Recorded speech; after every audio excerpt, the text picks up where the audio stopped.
Good afternoon and welcome to Manor College's Ukraine Dialogue program. Thank you for joining us today at America's only accredited institution of higher education, founded by the Ukrainian Sisters of St. Basil the Great, and remaining true to our heritage. Unique as a college in the United States, we proudly say Slava Ukraini. We thank our Board of Trustees, Chair Danielle Preston, Manor's Ukrainian Community Committee of its Board of Trustees, chaired by Leonard Mazer. And we thank you, all of you, for supporting our mission, our heritage, and our programs, especially today's. Let's also take a moment to thank Roman Popadiuk to my left here. He is the Chairman Emeritus of the Ukrainian Self-Reliance Federal Credit Union Board.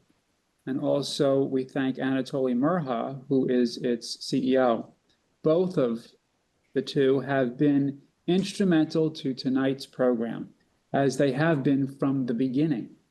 UKRFCU remains our lead and presenting sponsor, providing new opportunities for the members of the credit union. Roman, so may I ask you now to share a few brief remarks on behalf of the credit union? Thank you, Jonathan. Good evening, ladies and gentlemen. On behalf of Ukrainian Self-Reliance Federal Credit Union and its more than 17,000 members, it is my pleasure to welcome you to the spring 2025 session of Manor College's Ukraine Dialogues. I believe this is the 18th Ukraine Dialogue session, and Ukrainian Self-Reliance Federal Credit Union is proud to have joined with Manor in presenting these important community events over the last 10 years. My name, as Dr. Perry has said, is Roman Popadiuk, and I am honored to serve on UKRFCU's Board of Directors. On behalf of the board and our more than 70 employees, we are pleased that you are able to join us today. Before we move on to today's program, I would like to take this opportunity to share with you more exciting news about our credit union. Last fall, UKRFCU and Self-Reliance New York Federal Credit Union announced plans to merge, and that process is moving forward. At this time, we are awaiting approval to complete the merger from our government regulators. With $2 billion in assets, we will be by far the largest Ukrainian American credit union in the U.S. We will serve more than 30,000 members in an area extending from north of New York City to Washington, D.C., and we are already moving forward with plans to open new branches offering credit union services in previously underserved Ukrainian communities. Under the visionary leadership of Anatoly Murha, UKRFCU's CEO, our combined organizations will be offering an ever-expanding array of financial services while continuing our strong support of the community around which our members have built their lives here in the United States. UKRFCU's financial strength has helped make the Dialogue series possible. But we are much more than a financial sponsor. We approach these events with the same passion and commitment that we bring to all of our work on behalf of the community. With the war, that commitment has been especially evident in our work on behalf of Ukrainians both here and in Ukraine. To better serve our recent arrivals, we have fundamentally restructured important aspects of our business and have been able to enroll more than 3,000 new members from that community of recent arrivals, offering them a foothold in the American financial system. We are especially proud that almost 20% of our credit union's workforce is made up of recent war refugees. What was initially an emergency response is now part of our regular order of business as we live with the consequences of Russia's genocidal war in Ukraine. In the Dialogue series, we in Manor College are committed to bringing you speakers who offer knowledgeable and in-depth information about issues affecting Ukraine. Our panelists today have all recently visited Ukraine, and they will be sharing their impressions of the country today as it continues to prosper in so many ways while fighting off a determined invader. It is a story that is simultaneously inspiring and heartbreaking. Dr. Jonathan Perry, Manor College's president, will do the honors of introducing our distinguished panel. Thank you very much, Roman. At Manor, we are grateful for our collaboration with UKRFCU and other collaborations that help us to offer more than 30 associates, bachelor's, and certificate programs. We provide our students with excellent academic and transformative opportunities that enable them to develop as individuals. An education at Manor leads to an understanding of humanistic, scientific, and ethical principles so that our students form a global vision. I'm glad that Roman and I agree that it is the 18th Ukraine Dialogue Series program. Kelly and I were debating this earlier. The number right. It is indeed the 18th, which is quite remarkable. And we're proud of that, so proud of that. And this program is formally titled Ukraine Through Our Eyes, Reflections from Congress and Journalists. We were founded as a Ukrainian Catholic institution. And relatively recently, our chaplain, Father John Tripita, he wrote a prayer, and I'm going to offer that to start us off. Loving God, we pray for the people of Ukraine, for all those suffering or afraid, that you will be close to them and protect them. We pray for world leaders, for compassion, strength, and wisdom to guide their choices. We pray for the world that in this moment of crisis, we may reach out in solidarity to our brothers and sisters in need. May we walk in your ways so that peace and justice become a reality for the people of Ukraine and for all the world. Amen. Amen. So now to introduce our speakers. We are blessed with amazing panelist speakers here who are here today out of their pure gracious kindness. And once I introduce our speakers, I'll then introduce our moderator, and he will help us to get our conversation started. Again, Congresswoman Marcy Kaptur, we're hoping that she'll be able to join us. If not, we'll proceed. She was here for our very first, Kelly, correct me if I'm wrong, I think she was here for our very first, maybe our second Ukraine Dialogue program. So we're hoping that she'll be able to rejoin us. All right.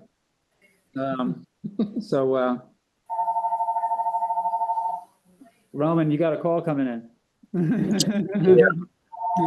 Yeah, well, I have to excuse myself and get it then, or maybe it'll go away. All right. Congresswoman Marcy Kaptur has served as U.S. Representative for Ohio's 9th Congressional District since 1983. She's serving her 22nd term in the House, the longest serving woman in the history of Congress. She's ranked 4th out of 435 members in seniority. She's the longest serving woman in the House and the 2nd longest serving in the history after Edith Norse Rogers, the first woman ever to serve in U.S. Congress. She holds a prominent position on the House Appropriations Committee, serving as ranking member of the Subcommittee on Energy and Water Development and related agencies. Her longstanding commitment to Ukraine remains a key focus, as she serves as co-chair of the Congressional Ukraine Caucus. Congresswoman Kaptur has maintained frequent engagement with Ukraine, including numerous visits. She's been a vocal advocate for providing both defensive and humanitarian aid to the nation, especially in light of the Russian invasion. She played a significant role in supporting the Ukraine Freedom Support Act and has actively engaged with a broad spectrum of Ukrainian stakeholders, including government officials, diplomats, agricultural leaders, in efforts to promote governance reform and transparency. Next we'll welcome Chris Herlinger, who's on my far right. He is a New York and international correspondent to Global Sisters Report, and also writes on humanitarian, international, and cultural issues for National Catholic Reporter. He covers the work of Catholic sisters at the United Nations. We've got some Catholic sisters here. You can cover them too. And in the last decade, he has reported from many places: Ukraine, Poland, Bosnia, Croatia, South Sudan, Haiti, Lebanon, Italy, Ghana, Uganda, and El Salvador, among others. He has won numerous awards from the Associated Church Press, the Religion Communicators Council, and the Religion News Association. The Catholic Media Association named Chris one of its 2024 Writers of the Year. He's the author of 5 books on humanitarian themes. Most recently, I think he brought it with him, Solidarity and Mercy, the Power of Christian Humanitarian Efforts in Ukraine.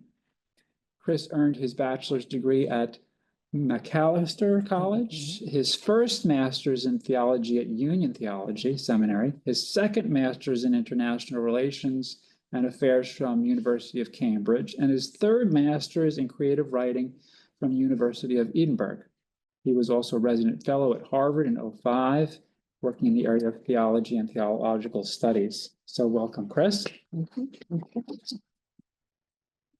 And on my immediate right is Gina Christian, and she is a multimedia reporter for OSV, which is Our Sunday Visitor News, a national Catholic media outlet. She's also host of the weekday OSC newscast. Previously, she was the senior content producer for CatholicPhilly.com. I think that's where we first met. And that's with the Archdiocese of Philadelphia and their digital media outlet. She has traveled to Ukraine twice in delegations led by Metropolitan Archbishop Borys Gudziak of our Ukrainian Catholic Archeparchy of Philadelphia. And since the start of Russia's full-scale invasion on Ukraine, she has produced some 200 articles, videos, podcasts, and other pieces of content on the war and the genocide taking place within that context. Select episodes of her podcasts, which is titled Genocide in Ukraine, are available on Spotify. My daughter had to teach me that word. Her first master's, we've got lots of master's degrees in the room. First master's is in anthropology from UPenn, and her second in theology from LaSalle. And our moderator this afternoon is Ambassador Roman Popadiuk, former U.S. Ambassador to Ukraine, a retired member of the Career Senior Foreign Service. Roman has more than 30 years of experience in the areas of national security, policy risk analysis, communication strategy, and energy policy, including serving on the National Security Council of Presidents Ronald Reagan and George H.W. Bush. With his vast experience and contacts that span the globe, Roman brings a truly unique insight into international political and business matters. I have informally dubbed him the permanent moderator of our program. He has written about and is frequently interviewed on issues relating to U.S.-Ukraine relations, the situation in Ukraine, and other national security and global relations issues. In 2006, he served as an observer of the parliamentary election in Ukraine, and he's a senior advisor to the U.S.-Ukraine Business Council, also a member of the Council on Foreign Relations. So with that, let's welcome our guest speakers and Roman as our moderator. And Roman, you can kick us off. Okay. Jonathan, thank you very much for that kind introduction. And thank you for asking me to moderate tonight's session. I think these forums that you have are very important in disseminating information about Ukraine to the general public. And I look forward to this discussion being very stimulating and very informative. Roman, also congratulations and the best of luck to your organization as you move forward as a bigger and more organized in a larger credit union. So congratulations on that new structure as you move forward. Jonathan rightly mentioned there are 2 key organizations that have been important throughout this story of Ukraine in the last 3 years since the war started, and that is Congress and the news media. Congress has been very important, as everyone has realized, through the amount of monetary support as well as diplomatic support and encouragement that the Congress has been providing to the Ukrainian cause. And the journalists have been very important in terms of providing information of what's going on in Ukraine. And sometimes it's negative information, sometimes it's, and a lot of times it's positive information. With Chris and with Gina here tonight, I'm sure we'll be able to get not only a perspective from their side of how they view the situation, but also an idea how journalism has been covering the war in Ukraine. I'm sorry to see that Marcy Kaplan will not be able to be joining us. Perhaps she'll join us toward the end, Jonathan. But Marcy has been a key supporter of Ukrainian Congress, as we all know, and it will be great to have her perspective here tonight. But without further ado, let's just turn to our panelists right now. Each panelist will have about 15 minutes to make his or her opening remarks. Afterwards, we'll open the session to questions from the audience. So with that, Chris, why don't we start with you and begin the forum tonight?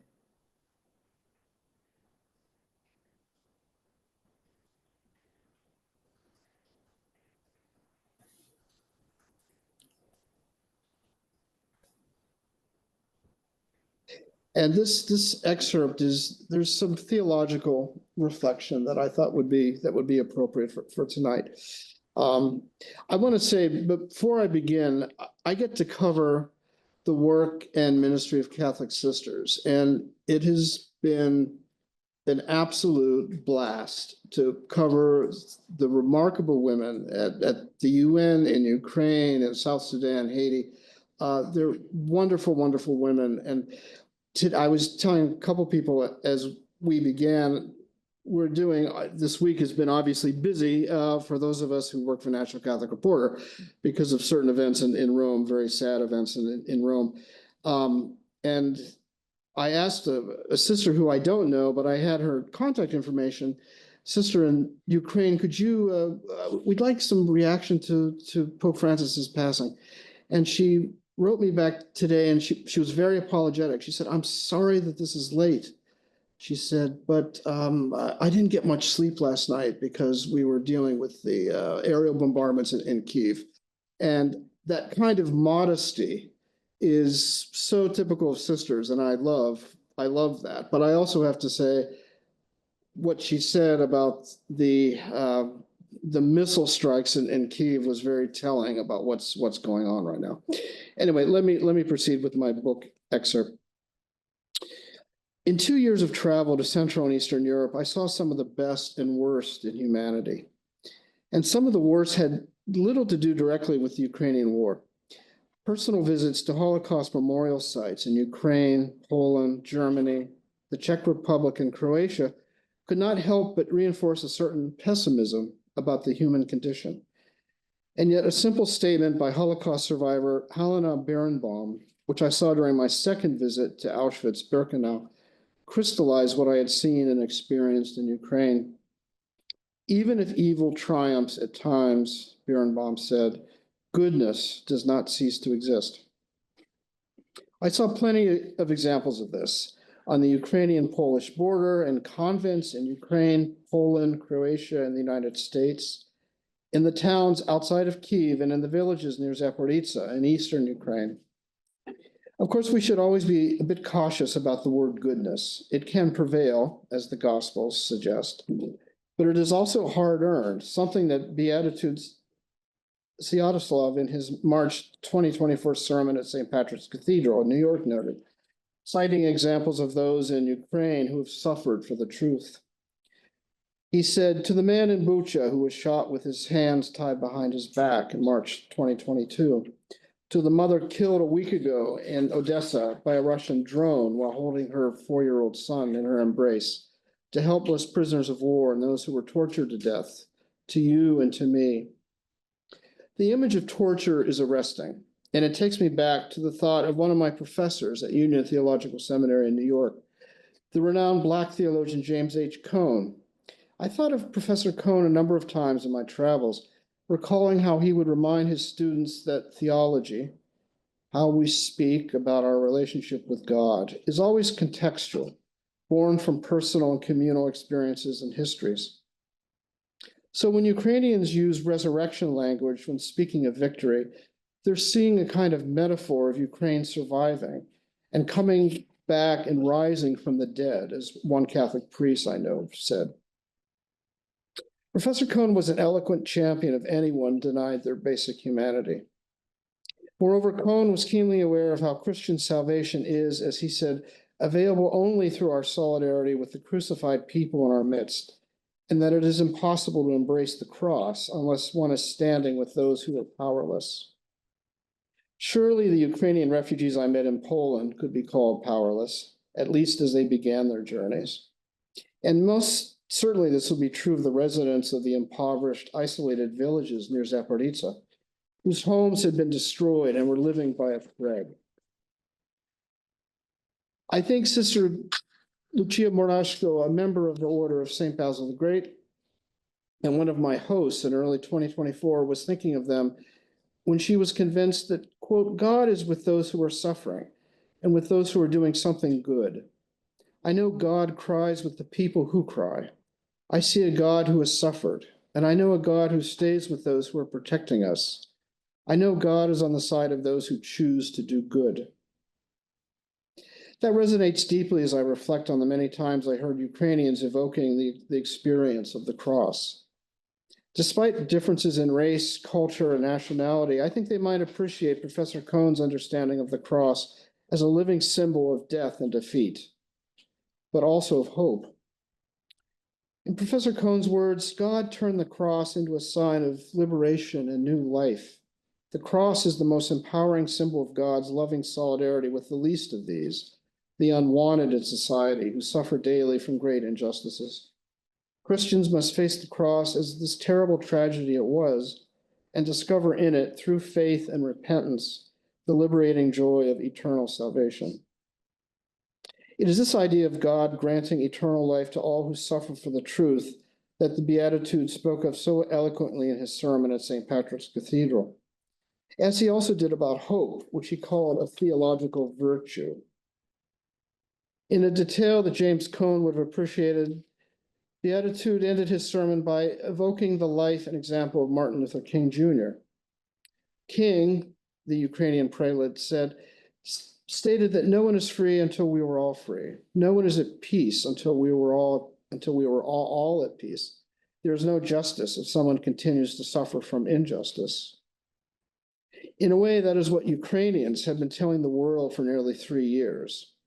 Actually now 11 years, that theirs is a fight for liberty and freedom against a modern form of occupation and tyranny, a cause rooted in Ukrainian history and experience, but whose ideals, of course, are not singularly Ukraine's.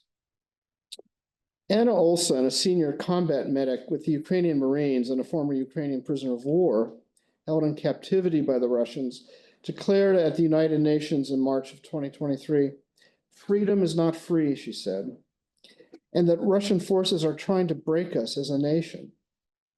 What is happening in Ukraine, Olsen added, is a fight for the whole world.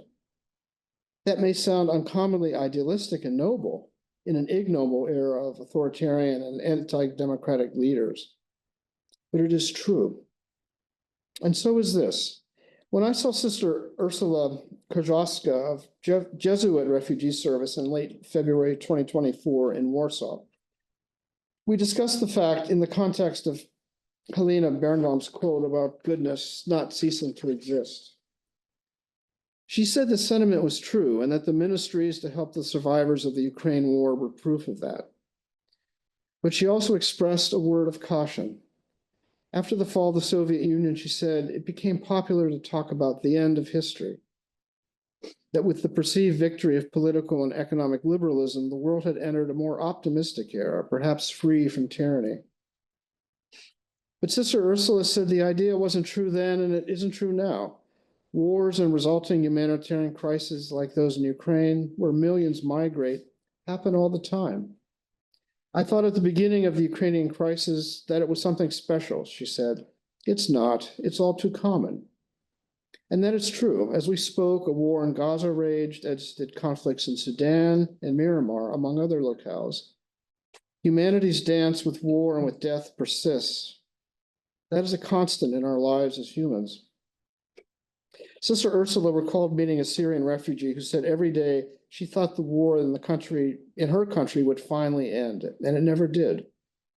Reaching back into the examples of the Holocaust and subsequent genocides, quote, the idea that none of us can be harmed, well, we see that that's not true. Experiences like Auschwitz expose that. They do. The last year since February 2022 have allowed Sister Ursula to reflect on her journey of faith and the meaning of suffering. For herself, that experience has brought her into a deeper relationship with Christ, saying she knew intellectually she was saved by Christ, but it wasn't always easy to accept the implication of that experience. He's the Savior, she said. I'm not the Savior.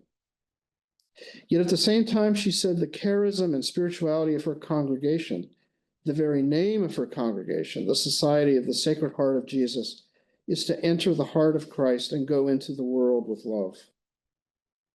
Still, the experience of Ukraine or Auschwitz or other catastrophes will always prompt the question, why does God allow suffering? To that, Sister Ursula said, it's not in God's plan to allow suffering. Rather, the better question is, where is their hope and where is their love? Here's a partial answer. The day after Easter in last year, 2024, I asked Sister Tessa Fitzgerald, the president of the Sisters of St. Joseph of Brentwood, New York, on Long Island, about the congregation's decision to welcome refugees from Ukraine, as well as those from other countries, onto their large Long Island campus.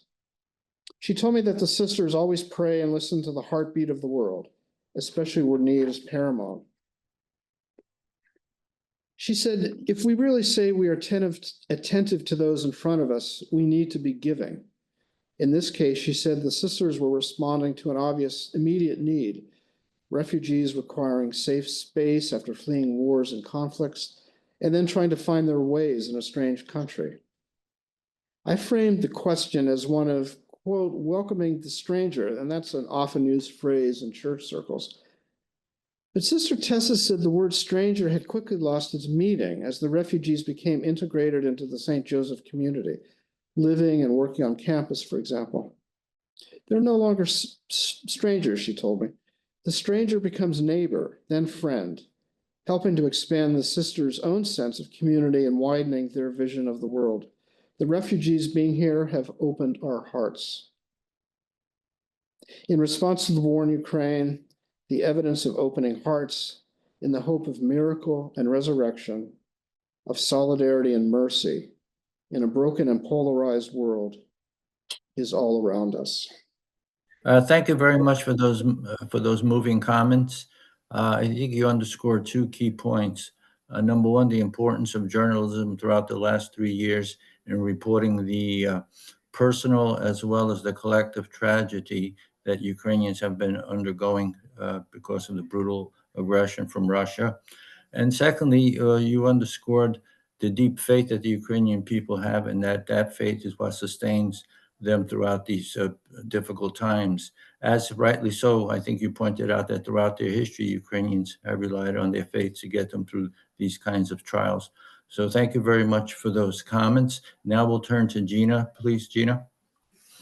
Well, thank you, Mr. Ambassador. I appreciate it. It's an honor to be here. And as Dr. Perry had noted, the whole reason I'm here actually started with an email from you and not for this. But 1 month ahead of the full-scale invasion, I was still working for, and I do apologize, I didn't go with, I'm digital, so I'm working off my phone here. But I was working for the Archdiocese of Philadelphia's digital outlet, and I received an email from Dr. Perry and the leadership of Manor College, part of the list, and it was the statement of concern as Russian troops were amassing on Ukraine's border 1 month ahead of the full-scale invasion. And I looked at my editor and I said, can we do something about this? And he said, get Archbishop Gudziak on the phone. So that's essentially what started the journey. And I really knew nothing about Ukraine. I was covering a lot of social outreach within the Archdiocese of Philadelphia, but I was very blessed and honored to interview Metropolitan Borys, and he actually opened a world to me because he spent an hour of his time with me on the phone and opened this world that I had never known about or not paid much attention to, unfortunately. And that led me into working with folks at Manor, including Nick Rudnitsky, Christina, and learning, and Olya and John, and learning about this wonderful nation that, as Archbishop said, is currently the epicenter of global change.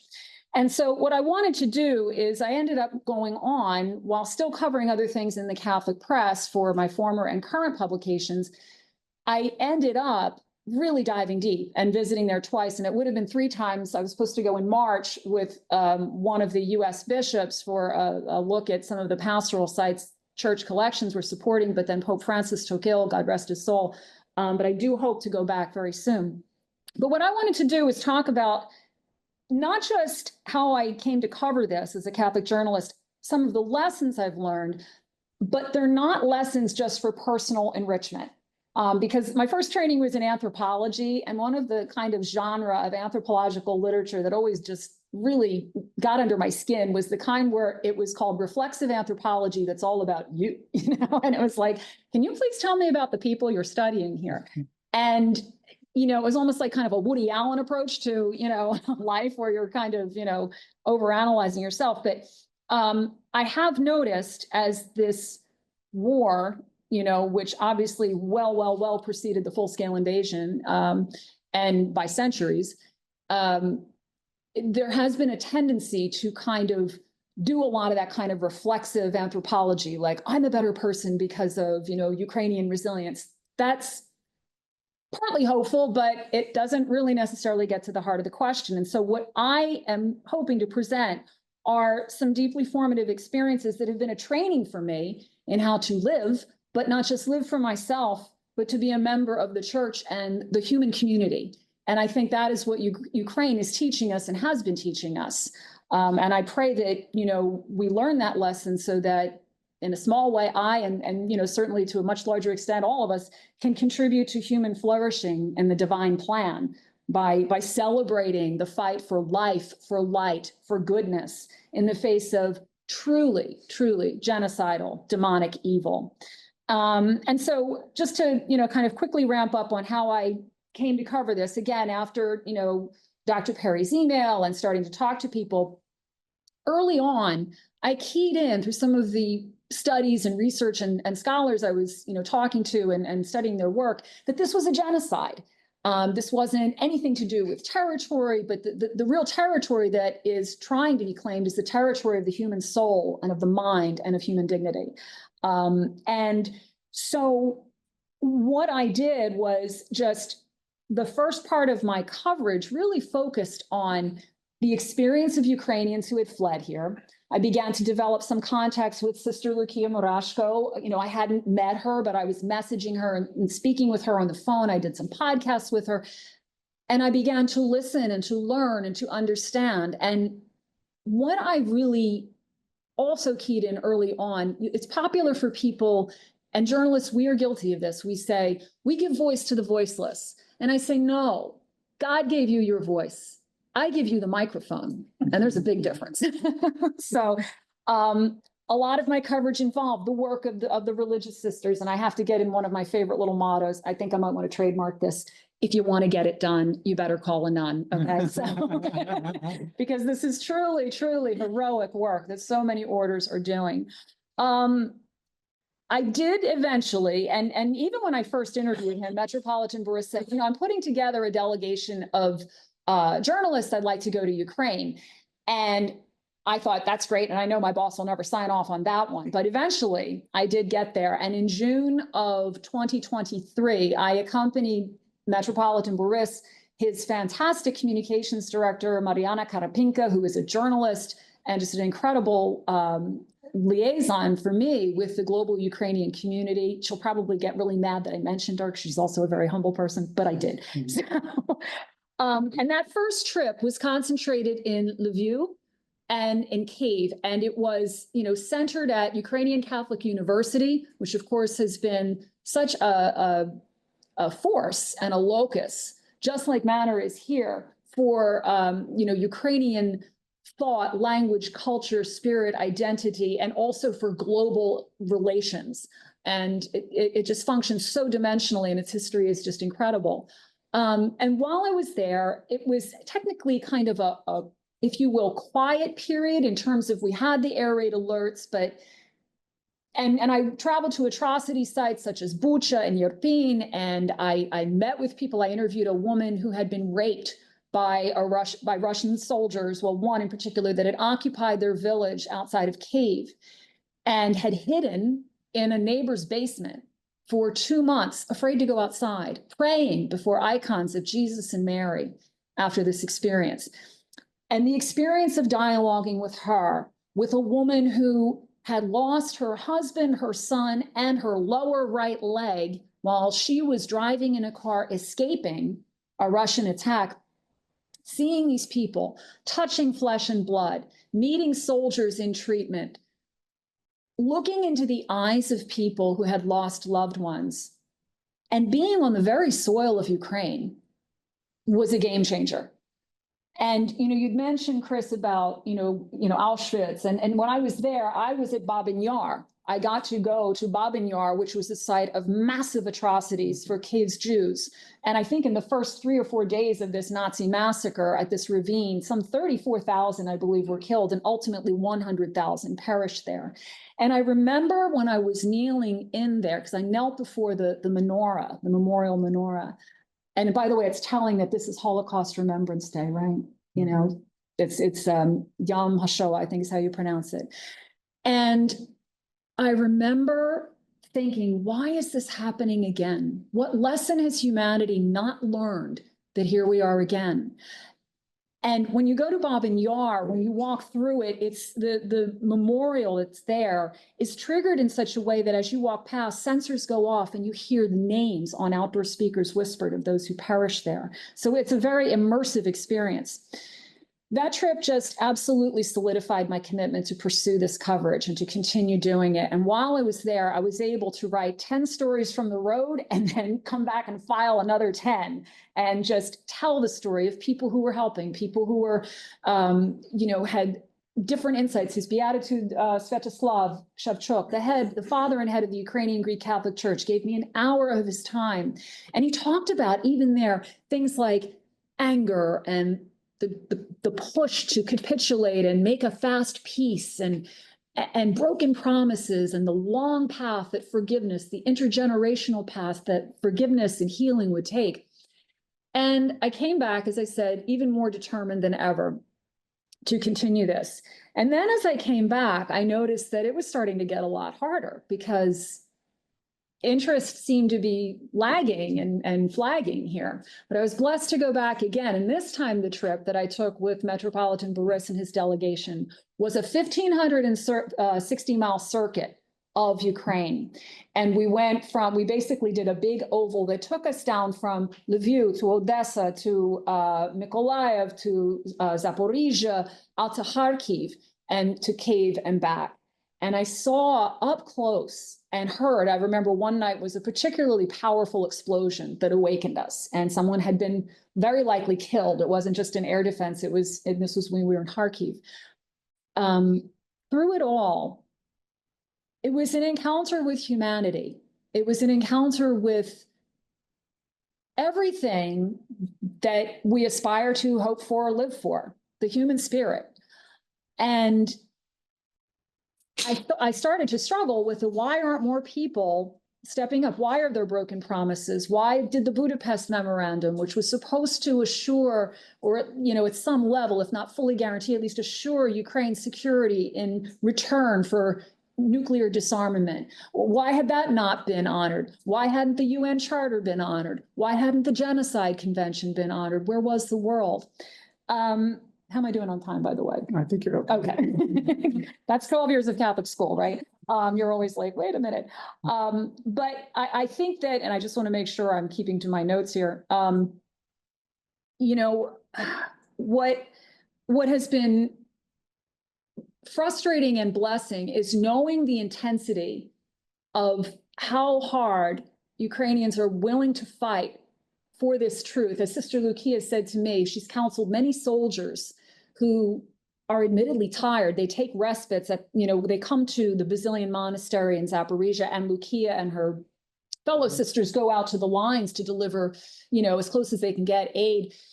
And she said, they're so tired, but they're going to fight to the end and when they've come to her and said, I don't want to be a fighter. I'm a teacher, or I'm a doctor, or I'm a husband, and I was a baker. I never, positioned myself to be in war.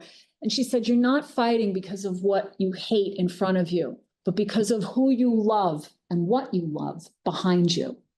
And Ukraine has so many lessons to teach us that are so, the global implications here are so profound. In the course of doing this work, I have interviewed a genocide scholar named Christina Hook. She's actually a conflicts and human rights specialist, and she's been studying Ukraine since 2014, where she was doing field work. And I remember asking her, you know, from your perspective globally, what's at stake here? She said, if the world does not respond to what is happening in Ukraine, the world order and human rights will erode, and further authoritarian regimes will be emboldened, and further dictators will continue to run rampant over human dignity and human rights. Incidentally, in the midst of all this, I was covering another story, and this was actually watching a live stream of a press conference a Nicaraguan exile was giving. And we all know that the Ortega and Murillo regime is just cracking down brutally on the Catholic Church. And this gentleman who'd been exiling bishops and deporting women religious just wholesale, going face to face with the Catholic Church. And this, with no one else mentioning Ukraine in it, he said, I want you to know that they're looking at Putin's playbook, that they study what can he get away with? What can I get away with? And so really, I could just end right there and say that this is exactly what we face. And the choice is incumbent upon us. We are at an inflection point. That's what this journalism has taught me. And if we fail at this moment, then we will have failed not just ourselves, not just the people who have come before us, but the people who are to come after us.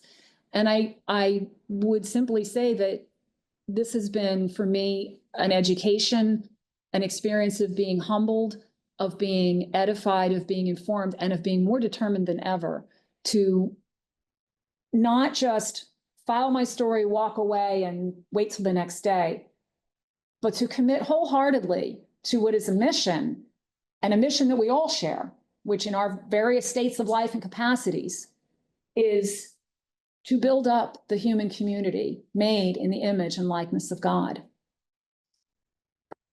And I'm just going to go Hemingway on that and cut it there. Okay, thank you very much, Gina, for those comments, sharing your personal experiences in Ukraine. In many ways, your comments echo those of Chris. Both of you highlight the spirit of the Ukrainian people and the tragedy that the Ukrainian people have suffered. And likewise, you know, you both have mentioned other tragedies such as the Holocaust, and I believe, Chris, you made reference to the tragedy of Gaza. And it raises the question of how can man act that way against man? And it's an age-old question. I don't know if we'll be able to settle that today, Jonathan, but maybe we'll be able to tackle parts of those answers.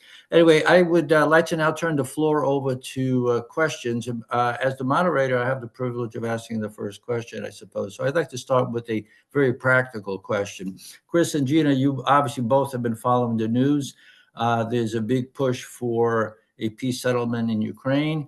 Seems to be heavily favored in favor of Putin. But putting that aside in terms of the government view of the situation, U.S. journalists have your fingers on the pulse of the people. Do you notice any difference in terms of support for Ukraine in the general public when you cover stories about Ukraine at this time? Do you mean the public here in the U.S.? Yeah, yes, the public here in the United States, absolutely, yes.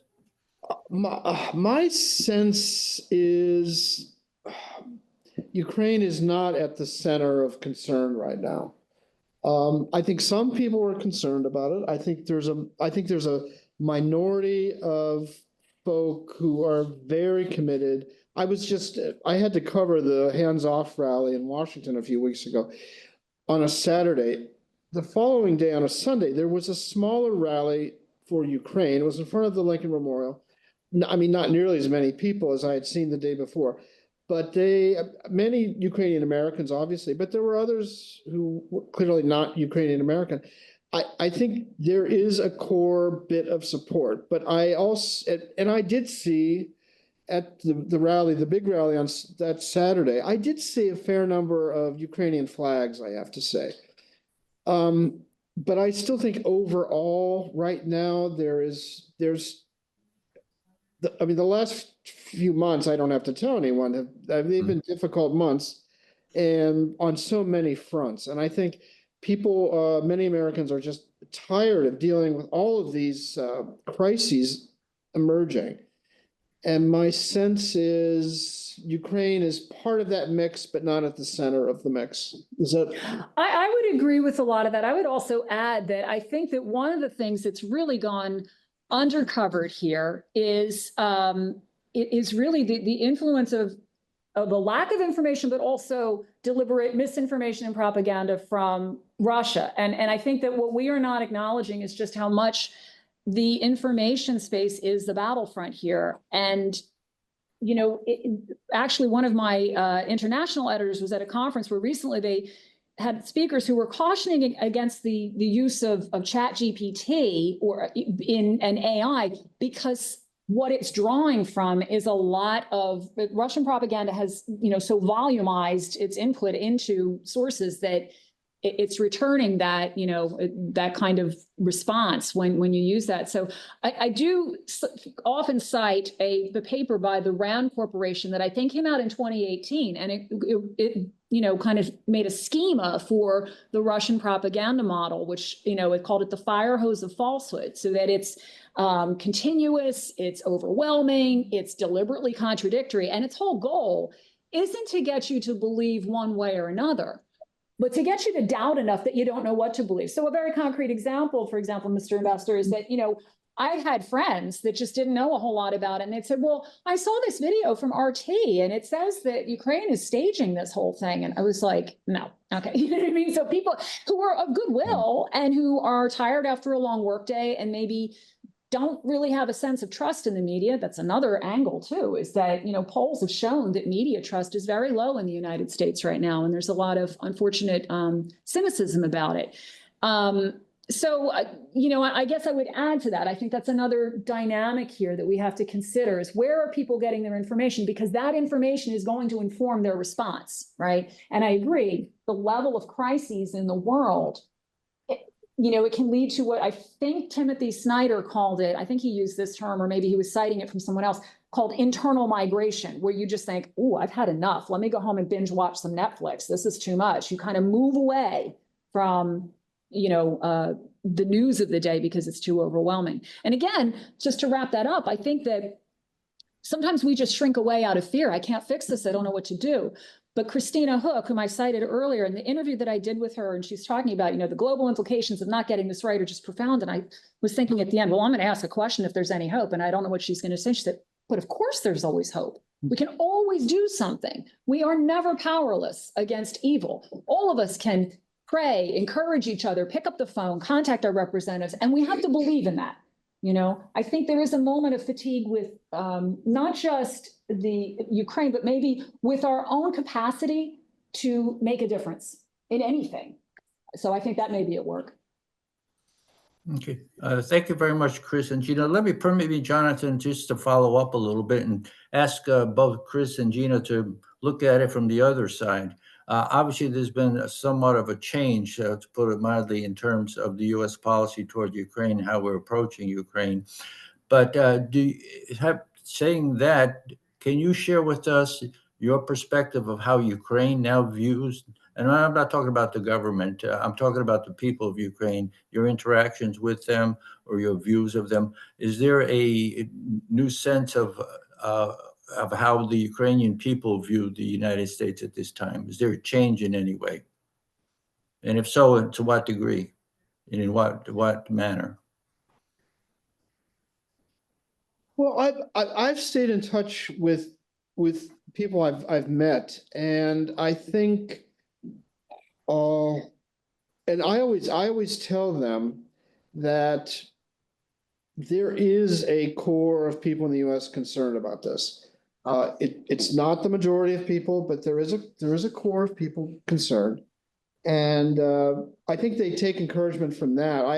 I know I've never met him, but I know him through online experience. A soldier who's on the front. He's actually on leave right now. but he takes great encouragement in, for example, those rallies. I mean, the rally that I attended in Washington, for example. But he and others I have met. Oh, I haven't met him, but I have those I have met in Kyiv.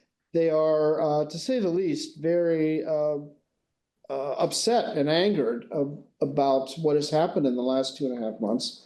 And let's just say President Trump is not a popular figure. My sense, I don't think he's a popular figure in Ukraine right now.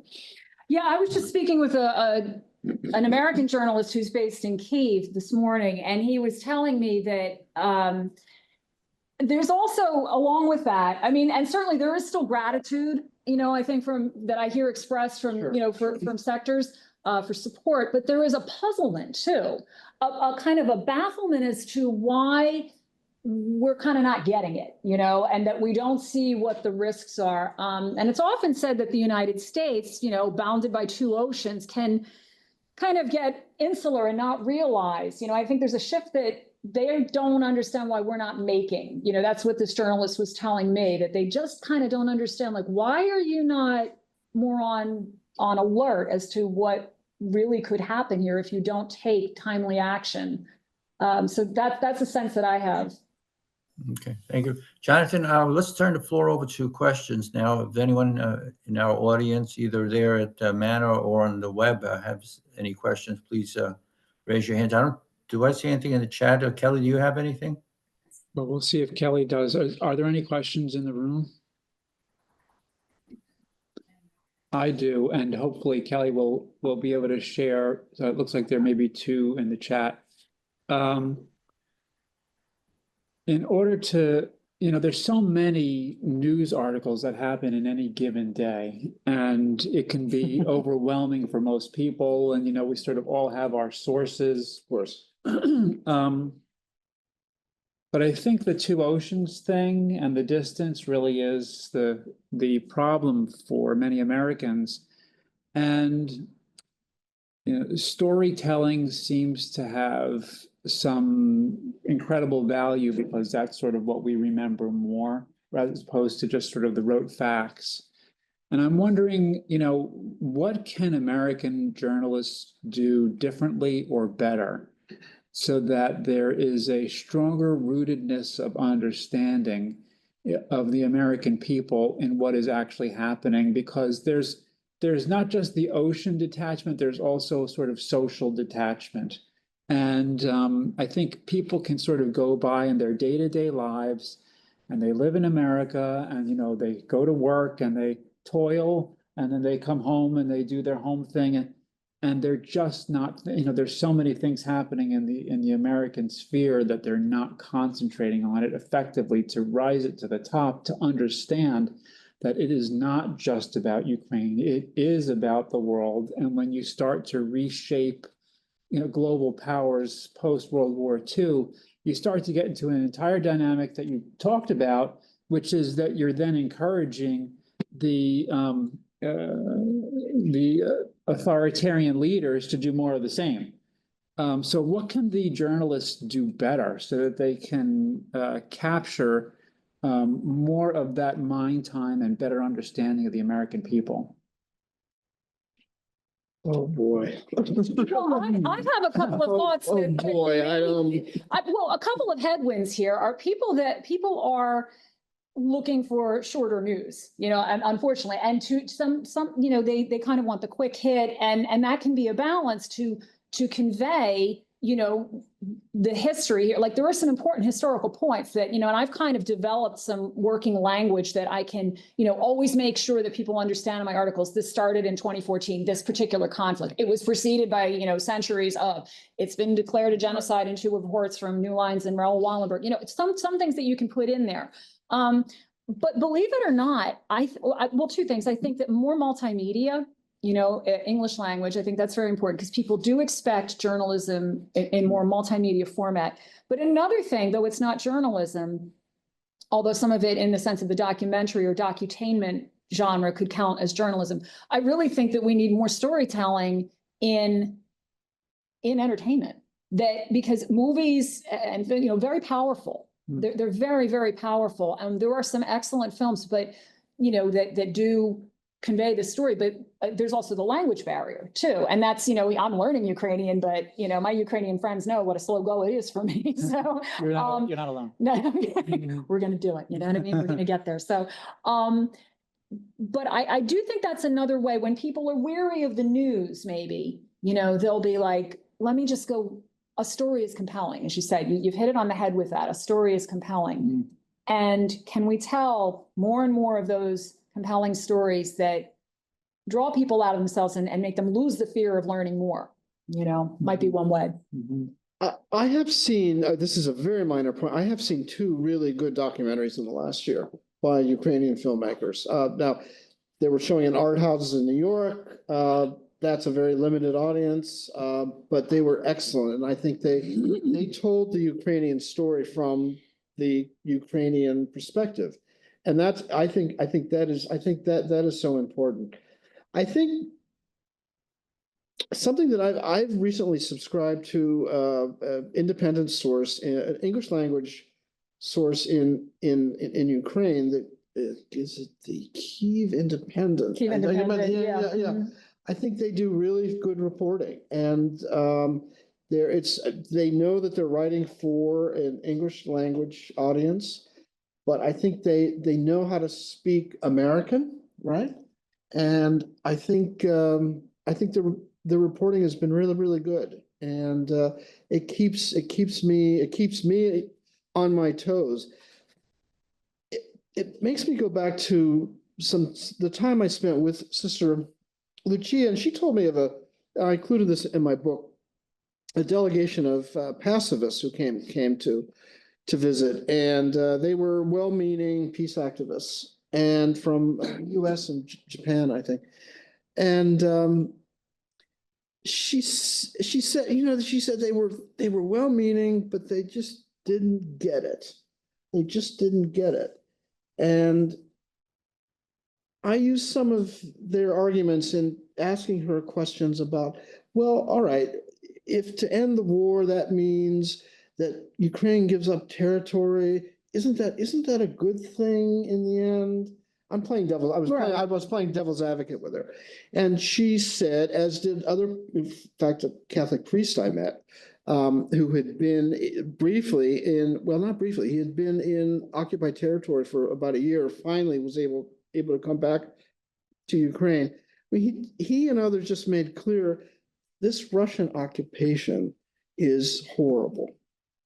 And Ukrainians want none of it.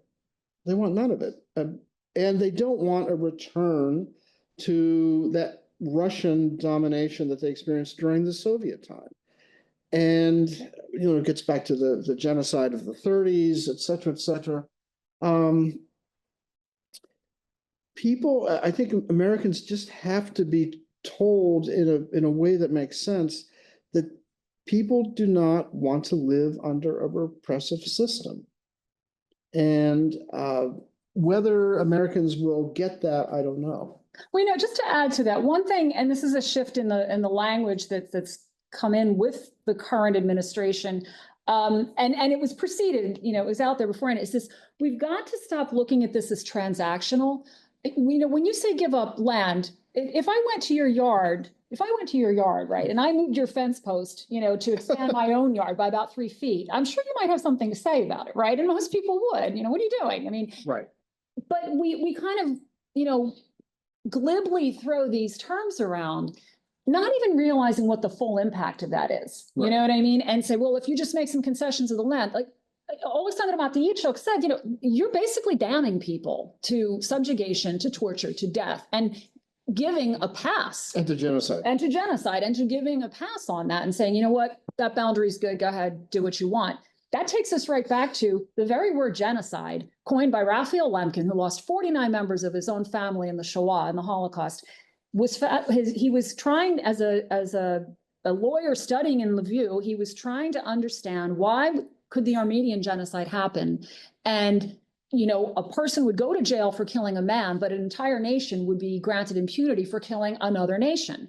And his lawyer said, well, that's because it's within their boundaries. That's how it works. That was the whole thinking of the old world order, that, well, if it's your yard, your rules, I don't know. But No, Lemkin came along, and then with Hirsch Lauterpacht, who were both contemporary, the two of them working in different spheres, ultimately came up with the idea of like, a people have rights, and they have a right to be that people, and individuals have rights no matter where they are on this planet. And I think that making this clear to people, even, in our writing, in our presentations, in our discourse, and not relying on, it's easy as journalists, and I think we're all to an extent guilty of it, and it would take a little too long to tell this story, but there was a story where you could see journalists who hadn't done their homework actually created a lot of heartache in this local Ukrainian Catholic community a few years ago with a controversy that erupted. And when you looked back at it, people were just copying from previous work, and hadn't gone back and said, where did this come from? And what was the history behind this? And when you unraveled it, you saw it was not at all what this person said that ended up 5 publications later, and it was simple laziness, and people saying, well, I trust them. They usually do good work, So I hope that contributes a little bit to it. No transactional language, human first, and, being careful about our research. Thank you.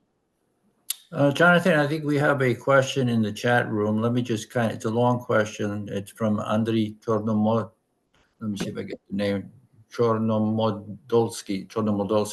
Let me paraphrase the question. Basically, he's concerned about what he sees as the shift over the last few months in the values and commitments of the American government, and especially regarding Ukraine, and that this may not augur well, for the future. So he was wondering if you guys can comment on that shifting sense of values.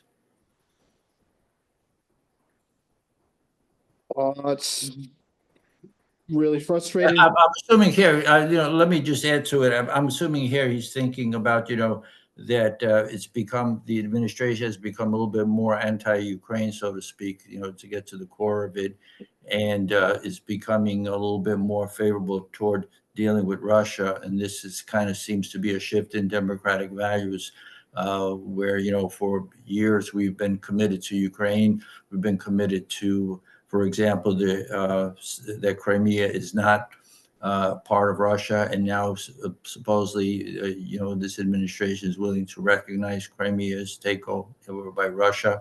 I don't think that's been formally announced, but that's what the news media is reporting. So that kind of shift, given all that, is there a sacrifice in U.S. values, and how does this augur for our country? And for Ukraine especially, obviously. I mean, I think it is a shift. Yes, it's a very major shift, and it's, to say the least, frustrating to witness this, and just in 2.5 months' time. Well, and I agree. And that was, that notion of transactional. When we're talking about, things like, well, let's see, you're being slaughtered. How much do you have in minerals that we could work with? I mean, if people have to become an investment opportunity in order to have their basic human rights upheld, then something is very, very wrong with the world. I mean, this is not a path for anyone. A very telling question. I remember doing a podcast with Metropolitan Borys, and I said, what would you say to people who said, that's over there, it's not my problem? And he said, that would have been nice in the 15th century, when maybe we weren't as connected, and you really could use physical distance and cultural variations as a kind of buffer, but that doesn't work today. And humanity is right now on many fronts being challenged with just how small a planet this is, and how densely interconnected we are at every single level, from physical to, financial to, just knowledge, everything. We are all interdependent. So I think we've got to shift away. I agree. I think there's been a terrible shift. And I think that what we have to do is stop and think, what are the implications of that thinking? Stop and think what it means when you say, just give up your land, or how much do you have in minerals, or, people can be bargained away, or some people have rights and some people don't. And some people are worthy of respectful dialogue, and some people are just memes to be trashed online. All of us, our human dignity, I'm very, very committed to human dignity, because my thought is, not just as a person of faith, which I am, and not just as a Catholic journalist, which I am, but I live in a world where maybe not everyone agrees with that, but I see you all as children of God, made in the image and likeness of God. And for that, I uphold human dignity.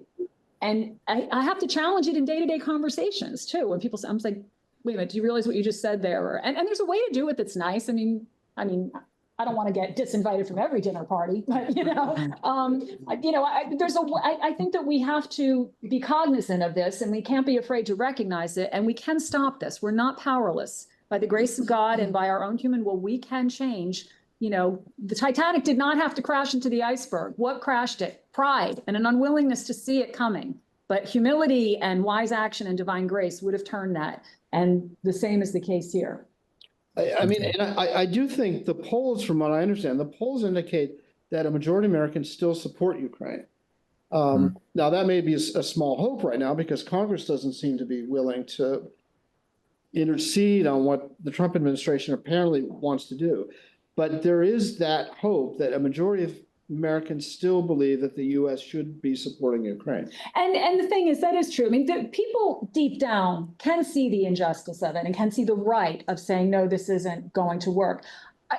And the thing is, Congress ultimately depends upon the people. This is what I mean when we're talking about saying our language. We can't just authoritarianism, certainly in any authoritarian nation, it develops incrementally. And it starts just like in poor relationships or relationships that go off course, be they work, be they friendship, romantic, family, whatever.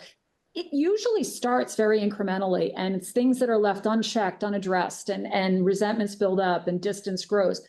We can engage, we have a process here that we can, actually engage with our elected officials and express our opinions and still have it work, Yeah. I agree with a certain thing that Chris just mentioned, and you also, Gina. I think there is a certain disconnect between the American populace and the government. I chair a nonprofit, Elevate Ukraine, which is devoted to providing humanitarian assistance to Ukraine. And so I deal with a lot of people throughout the United States, and I haven't really noticed any great movement away from Ukraine. Sure, this is what is called Ukraine fatigue and sense of fundraising. You over time, the amount of money you're able to raise diminishes because there are other things that people need to give to.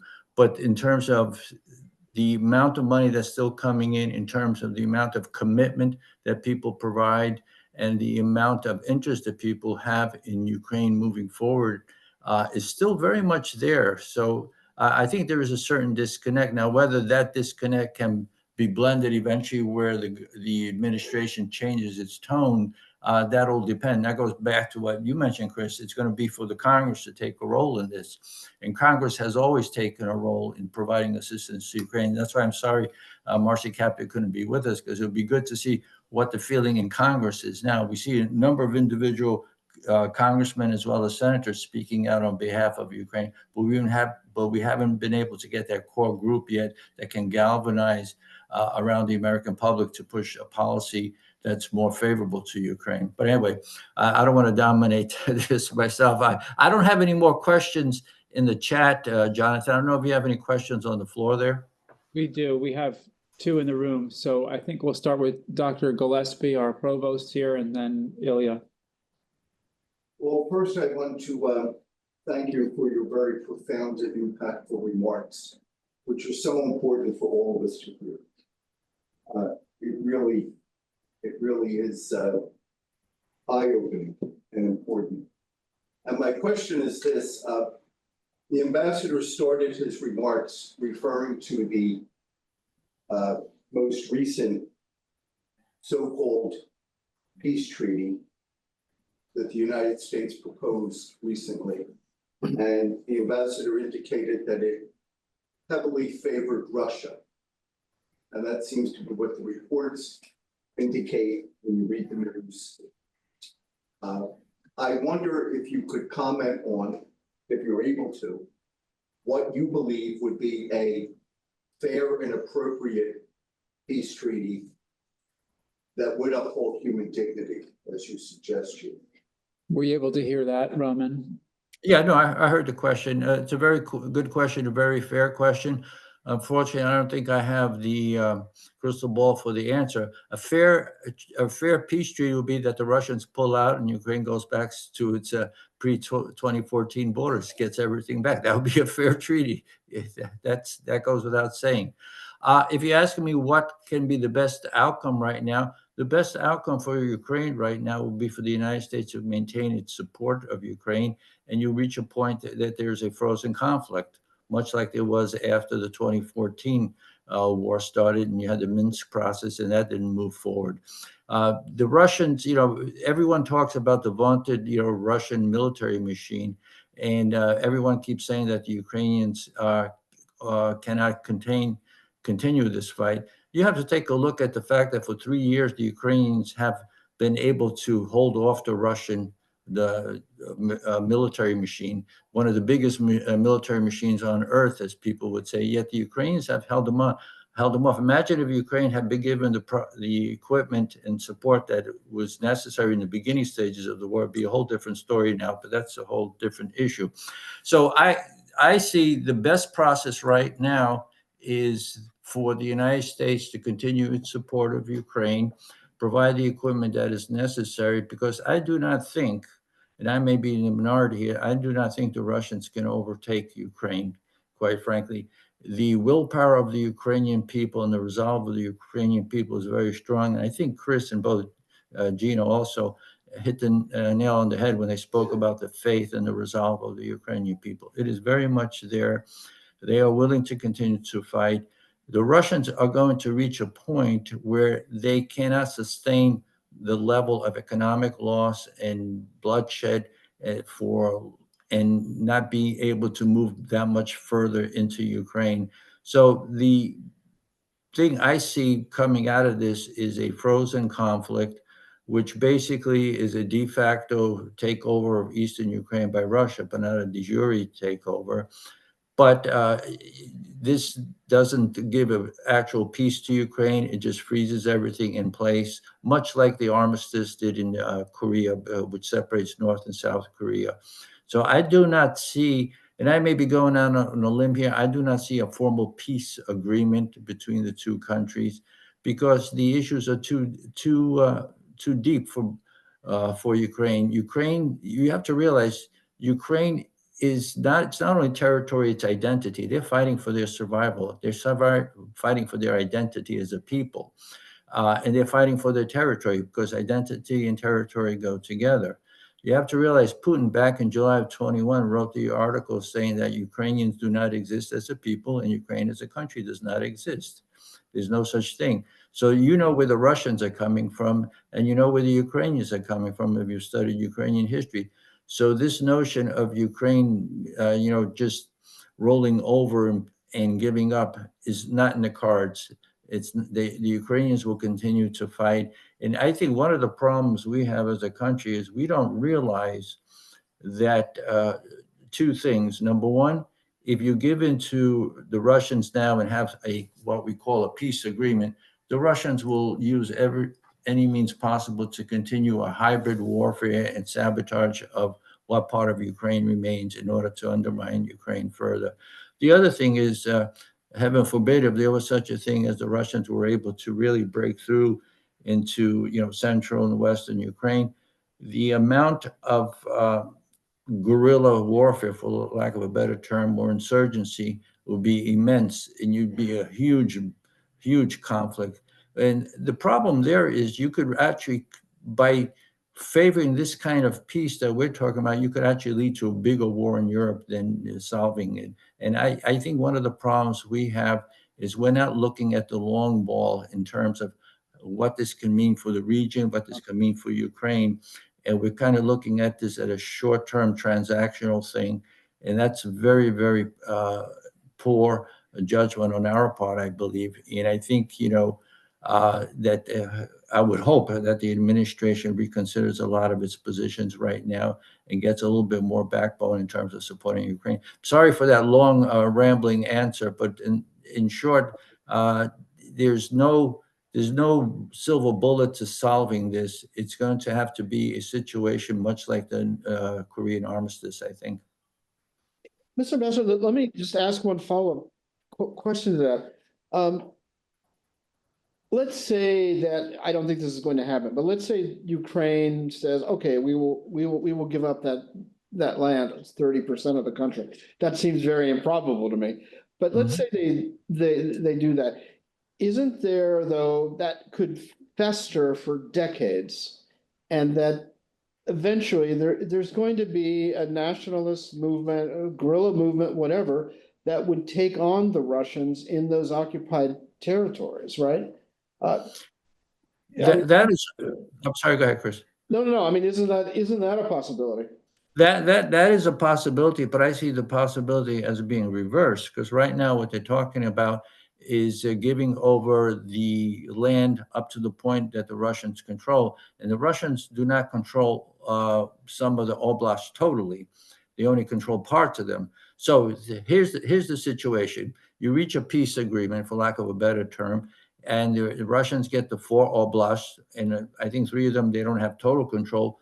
The next thing you're going to know is that the Russians are going to start saying that they have to have the remaining oblasts because those Russians, the people that speak Russian there, are being mistreated. And that'll give them another reason to go back in. And you have to remember, part of the peace agreement, I think, is that the Russian language will be permitted to flourish and the Russian education will be permitted to flourish in Ukraine. So basically, you're not only truncating the country geographically, but you're also coloring what its cultural perspective should be.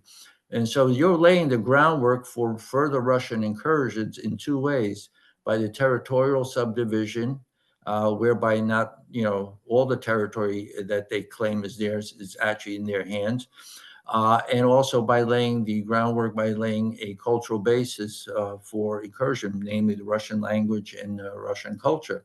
So that's a greater risk in the short term for Ukraine, I think, Chris. Thank you. We have one more question in the room, and it looks like we've got a few in the chat. Ilya, would you like to? Thank you. Thank you so much for coming and for speaking. So my original question was actually very closely answered by the last response, but I had another one. I run a nonprofit that helps Ukraine, and one of the things that we found interesting over these last 3 years is how specific things just elicit such a response and other things do not. Sometimes a photo will go viral, a particular story will lead to a massive jump in fundraising. Things just stick out with the people and you can't always tell them. So for you, from the last 3 years, what has really stuck with you? Whether it's one photo, one article, or one story, what's one thing that's really stuck with you in these 3 years? Question to anyone. There's a photo, let me see if the photo is in here. There was a photo of Sister Lucia, yeah, it's right here. I can show this, there's a photo here of Sister Lucia hugging a villager in a small village where she and another sister were giving out very small amounts of assistance. This to me conveys my experience in terms of what the sisters have done. And I mean, you can. I have a photo very similar to that from my time there as well. Yeah. Yeah. I don't know. To me, that certainly sums up what I was trying to do in my book, which was to look at the Christian humanitarian, the predominantly Catholic humanitarian response. That in the midst of such difficult challenges, particularly in these small rural areas where people were already impoverished, and many of the people are elderly and they feel trapped and they don't want to go to Zaporizhzhia. These are their homes, they want to stay there. To have that loving hand, that loving hug of a woman religious means a lot. The aid is not even the most important thing. It's just that the importance of presence. I think in the last couple days we've seen a lot of reflection about Pope Francis, and I think one of the things that I think he stood for was that ministry of presence. And I think what I saw, the sisters in Ukraine very much exemplified that. I would have to agree, 110%. And I have similar photos, and there are two photos that really stand out for me among the many. One is a fellow sister of Sister Lucia's, who was, when I was staying at their monastery, they had, some children who were coming in, and I happened to be going to get my laptop, and one little child just came up. Sister was making coffee, and she just put her arms around this child. And in the midst of, this war on just 30 miles, not even from the front lines, from one of these massive military graveyards that we had been through, there was a child just in a kitchen at a monastery in Zaporizhia being held by a very loving woman. The other one, and it speaks to presence and gift, is a shot that I was really blessed to take of Metropolitan Borys. And this is when we were in Kharkiv, and I believe the church was St. Nicholas. And there were two places that he visited there where people were just stunned that a U.S. bishop would go this far, that he would go, almost to the Russian border to be with them. And there were actually two. There was one where it was a little church. We got there at night, and they didn't have time for a liturgy. It was just it was a prayer service and then some dialogue with Archbishop. They had brought out flowers. They called a local television station. They could not believe that this man had traveled this far, with a couple of people to tell their story. And the shots of them just beaming. And there's actually something funny with that, because I was trying to explain who I was. He said, "Did you want to say anything?" And I said, "Well, if you translate, Archbishop, I'll say." And I just said, "You need to know how much this man speaks about you back in the US." And his translation starts getting quieter and quieter. And I said, "I'm sorry, Archbishop, that needed to be said." He said, "Next time I just won't translate." But they were just so effusive. But the other shot was one that was taken from the liturgy he celebrated the next day. And again, I think the church was named St. Nicholas. And there was a woman there that came up to him after the liturgy, which was very well attended, and some injured soldiers were there as well. And I believe she might have been crying, and he was just standing there greeting people, much as his beatitude when he was here in Philadelphia. I think he spent, it was 2 hours greeting people, after the liturgy he celebrated, and he just stood there and just people coming up to him and hugging him. But the way, and I wish I could show this to you, it won't show up on my phone. There's Archbishop in his vestments with his crown. And this woman comes up, and she's wearing a bandana, and she looks like she's been crying, and she leans into him. And what she said, I don't know.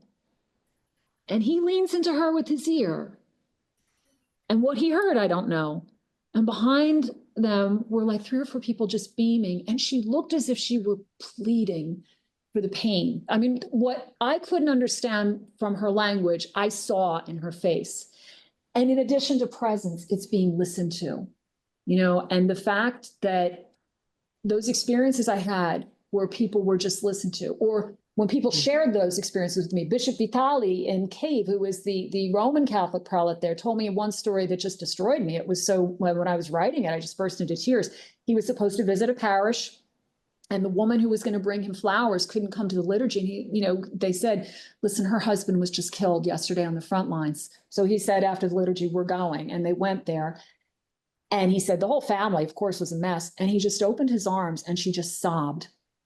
And that was it. And he said, "I had no words for her, but I listened, and I just gave her that comfort, that ministry of presence." That, as you said, Pope Francis exemplified and encouraged us, and also that listening, because he was always telling us to listen. So those are the memorable ones for me. Thank you. And Roman, it looks like we're almost out of time, but I know that Oscold asked something.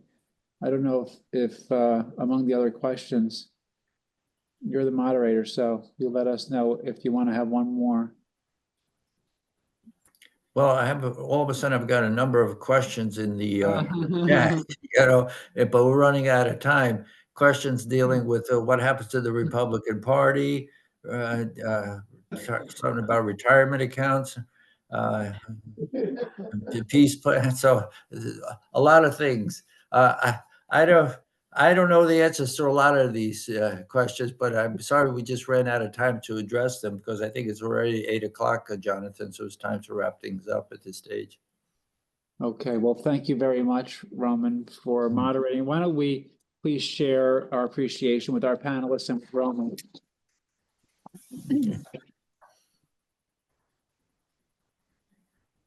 So a couple of quick thank yous. Thank you also to our marketing office, Kelly Pfeiffer, Anthony Machinsky, Allison Myers, our advancement office, Tom Sims, as well as our IT office, Ilya and staff joining us today for their collective support for today's program, and Christina, the curator of the museum. The sisters for setting us in motion in 1947 and continuing to be wonderful stewards with and for us. Please keep an eye out for what will be our 19th program. Count it 19th in the fall. Please keep our work, Ukraine, and all of the world's challenges in your prayers and Manor College and our students.